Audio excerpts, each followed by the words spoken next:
विकारों और विचारों का असीम शोर होने के कारण प्रभु से बार-बार याचना करने पर भी पारमार्थिक और सांसारिक देखो दृष्टिकोणों से अपने आगे हाथ हमारी यही थोड़ी-थोड़ी बात का उत्तर लो तो अच्छा रहेगा। जब मन में विकारों की गूंज उठती है, उस समय तुम्हारे अंदर राधा नाम की गूंज उसे दबा सकती है, अन्यथा नहीं।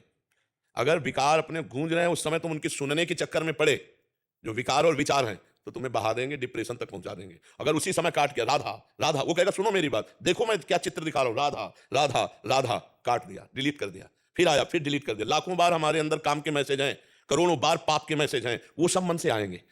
क्योंकि अब हम नाम में लगेंगे ना, अब उनको, और जब संसारिक पुरुष जो नाम जप नहीं करते, वो बार बार बार बार, जिसे ओवर थिंकिंग कहते हैं, वो इतना सोच के डिप्रेशन में पहुंच जाता है। काटना आया नहीं, पूरा कूड़ा करकट सब पहाड़ का पहाड़ जमा है, वो सोच सोच सोच करके वो सब।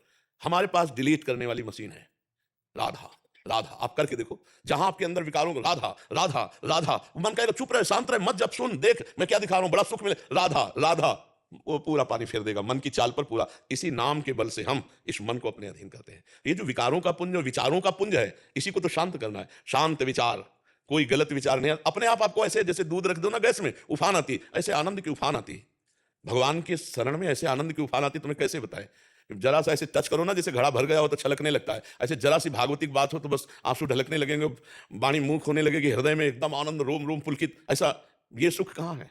इसी सुख के लिए तो हम तरस रहे हैं, भगवत सुख के लिए। तो ये विचारों और विकारों के पुंज को नष्ट करने के लिए उसी समय विवेक के द्वारा बिल्कुल नाम को रफ्तार से चला दो, वो डिलीट कर देगा। और जो इस कला को नहीं जानते हैं, वो फिर परेशान हो जाते हैं। उपाय अंदर है, ये बाहर नहीं। कोई की बाहर तुम गोली से मार दो या बंदूक चला लो, ये काम के ऊपर किसी का बाहर से है क्या? वो तो अंदर ही आक्रमण करता है। अंदर ही, अंदर आया, साक्षी भाव से रहे, तेरे में नहीं है, ये मन में है, तू उसको स्वीकार मत कर। और मंत्र का निरंतर जाप करते हो, काट उसको, निहाल कर दिया। ये हम इसलिए बता रहे हैं कि अगर आप पकड़ पाओ तो पकड़ पाओ। गंगा मैया में खड़े हुए हमारे अंदर ये सूत्र आया, साक्षी भाव से रहे, तेरे में नहीं, अंताकरण मन में है, और इसको काट मंत्र जप के द्वारा। बस फिर लग गई लगन। अब क्या, मेरे में नहीं हो, कुसंग ना हो, कोई गंदी बात ना हो, और नाम निरंतर चले और साक्षी भाव से रहे, तो बहुत जल्दी शांति मिल जाती। भगवान देख लेते ना कि ये प्रयासरत है, तो भगवान फिर वो प्रयास पूरा कर देते, सफलता कर देते। नहीं तो भाई अंदर बैठो, देखो क्या चल रहा है।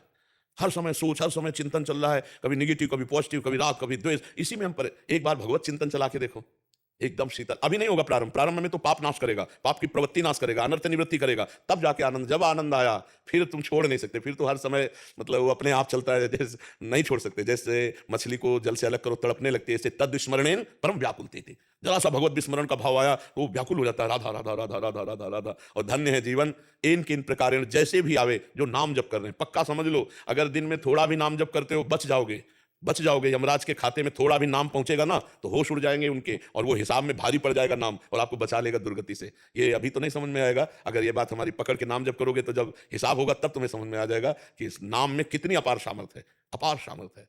जी। रोहन जी